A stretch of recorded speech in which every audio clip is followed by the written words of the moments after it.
What is the world's most evil company and why? I don't like Manulife Financial after I spent a few months being a pregnancy relief receptionist at death and disability claims in the 90s. It was not good. Everything you might suspect about insurance is true. It's ugly and vile and inhuman and absurd. When I left, it was before my contract was up, with a stolen file, and with a threat to the manager that if this dude, whose file I'd pilfered, didn't call me with the news money was in his account by 7 p.m., I'd take all of this shit to the media. John, I'll always remember you. The accident that destroyed your wrist in the mine. The one that was covered. The helicopter ride to the local major metropolitan hospital to fix it. The car accident with a moose 2 months later that bent the metal pins to a 90 degrees angle. And the fact MF said they wouldn't cover this new helicopter ride because they'd already paid for a helicopter ride ? The part where we forced you to prove you were disabled every month for $75 a pop. Until we changed the number on the form and didn't let you know? And you called. A 55-yo miner weeping because his 16-yo daughter stopped eating lunch and you didn't have another $75? You'd filled out the form we sent you, but it was wrong before it arrived. So you called and said you were headed out to the wood shack and would just take the fucking hand off at the wrist. So I did what I did. And you had the disability payment you had bought and were owed by the time we spoke that evening. I never went back. And when my placement agency called and tried to upbraid me for unprofessional behavior, I told them to never ever send me to a company that was actively ripping off and trying to kill their clients. I am a little biased since I just saw Dark Waters, but DuPont, the 3 credit bureaus, TransUnion, Experian, and Equifax, your ability to get loans for cars, houses, etc., depends on your credit history they collect, but they are notorious for having mistakes, as a result of fraud or otherwise, and customer service that's so terrible that it is sometimes impossible to correct mistakes in your credit history record. Plus, in 2017, Equifax had the personal information data breach that included social security numbers and is the reason it's recommended that you get your credit history frozen. Now, if you want to apply for a loan, you have to go through the hassle of unfreezing your credit history first at all 3 credit bureaus. At one time, they charged you to do this. I'm not sure if it's true, but I heard that each company has stakes in the other 2. So, they are basically trying to financially benefit from the data breach. I don't use the word hate very much, but, edit, thanks for all the upvotes everyone. I wanted to clarify, it seems, a common misconception. When I refer to freezing, I'm referring to your credit history, not your score. Your history continues to build, and your score continues to change accordingly, as you pay or not pay your bills, apply for credit cards, and loans, regardless of whether it's frozen or not. When your history is frozen, nobody, including you, can use it to apply for a loan, mortgage, or a credit card. These are called hard pulls of your credit score, which can negatively affect your score when performed, especially multiple times in a short time period. Lenders find it to be risky behavior, so the bureaus dock your score. Soft pulls of your credit score, like when you check your score on a website or app, don't affect your credit score. I'm not a financial professional, so make sure to take my words for what they are, but I recommend that everyone freeze their credit history at all 3 bureaus ASAP.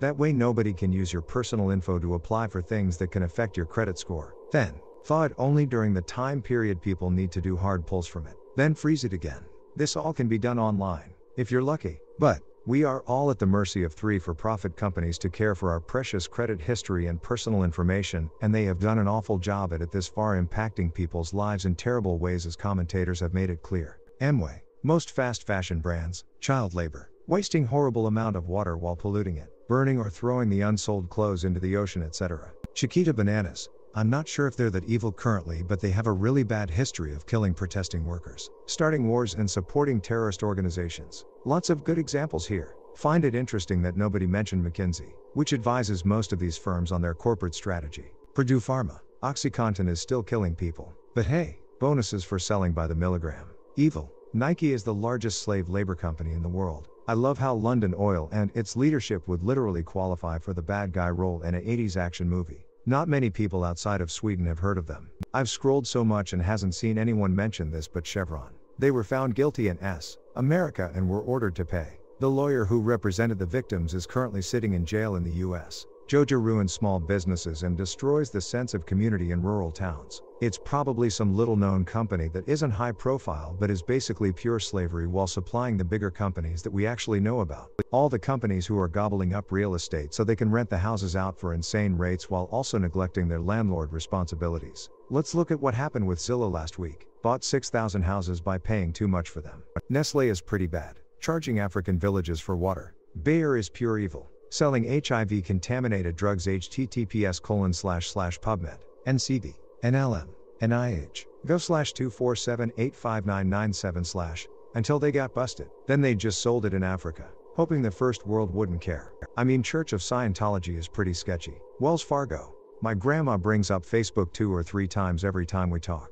Facebook has made a captive audience of the elderly. They got on FB to keep up with family and instead are being blasted all day long with a personalized stream of propaganda. TBH, corporations are like politicians. Finding a decent one is the exception. If corporations are people, they're all politicians. There is no significant difference between economic and political power in our system. Something dedicated to economic power is also dedicated to political power. Nestle, literally trying to steal all water and sell it back at a huge profit. Along with basically owning slaves, they are just straight up evil. Isn't that the plot of 007, Quantum of Solace? Not quite. They had to tone it down for the film, because the real-life events are too ridiculous and over the top to be believable in a James Bond plot. Shell is about to start blasting the wild coast of South Africa to find oil. It's during whale migration season as well. Every 30 seconds, 24 hours a day for 6 months they will blast sound waves at the ocean floor. The ocean wildlife is going to be destroyed. Alternative story about Shell. Google Shell Nigeria oil spill. And while you are at it, also Google Nigerian National Petroleum Corporation.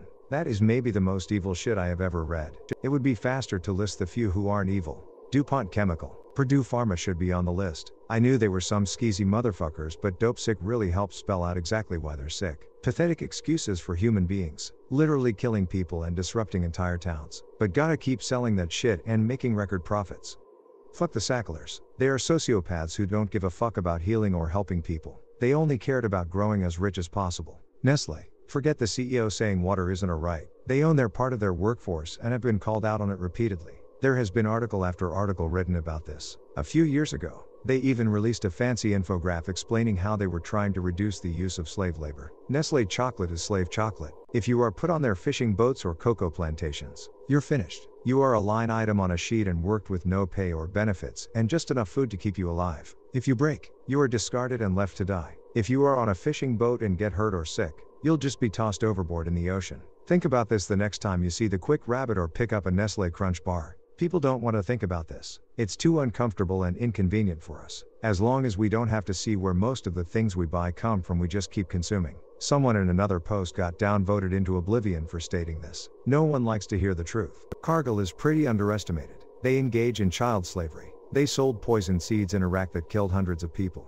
And they sometimes sell infected meat. It also is really intransparent, as it is not publicly traded. The sold drought-tolerant, high-yield wheat treated with a fungicide to be planted. Drought had lowered yield the last few seasons. The seeds were dyed to indicate they were treated. Skull and crossbones were on the bags. And the Iraqi government required a signed acknowledgement from all households receiving seed that the seed was poisonous and not to be eaten. It was a disaster, but not entirely Cargill's fault. Probably not the most evil, but I hate Comcast the most. I just moved over to Google Fiber and had to break up with Comcast. Everything was fine working with the rep during the termination of service. They called me back up 2 days later and the Comcast guy I was talking to asked me why I left. I said I wanted to try Google Fiber for a couple months and he said, "So you hate Comcast?" I said no. I didn't say that. I said I wanted to try out a different service for a couple months and then he made a scoffed noise at me and then I said, "We are done here," and hung up. WTF. Everything was fine until they called me back and did this. After gaining access to fiber, I recently broke up with Comcast, again, at their store so I could return the equipment as well. The woman who helped me was pleasant enough. She asked me, "May I ask your reason for leaving?" After only the briefest pause she asked, "Competition?" I said yes and we were done. Comcast knows that people only use Comcast if it's their only option. The random pricing and fees is based purely on being a monopoly.